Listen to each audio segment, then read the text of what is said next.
Hi everybody, Dan Shemmerhorn here. We're getting a lot of calls while I'm out of town from our office in regards to cap rate. So I just want to have a brief conversation with you about what cap rate is and what it means. Well, everybody in the industry calls it the cap rate, but it stands for capitalization rate. It helps you determine what a property should be worth based on the numbers of the property. You only need to understand two pieces of information to understand capitalization rate. Number one, you need to have the net operating income for the year. That confuses a lot of people because a lot of times people will look at the net operating income for the month. That's not what you want.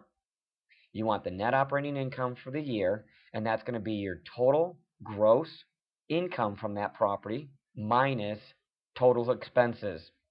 Now, expenses are going to be everything but debt, your mortgage. So taxes, insurance, vacancy rates, things of that nature that are an ongoing cost to that particular property.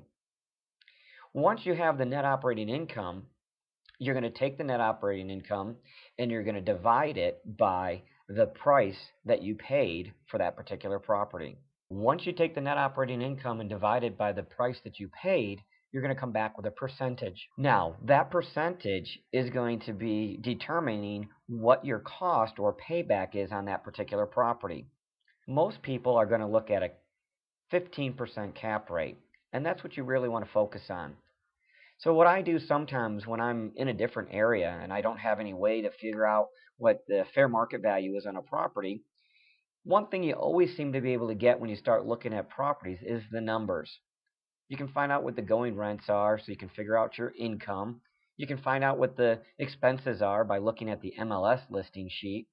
And then you can quickly divide those two to figure out your cap rate. Now, if your cap rate is 15% or higher, then I'll usually pursue that property to do a little bit more due diligence. Now, remember what I said. I'll look at that property, not necessarily bid on that property or buy that property, just on the cap rate alone.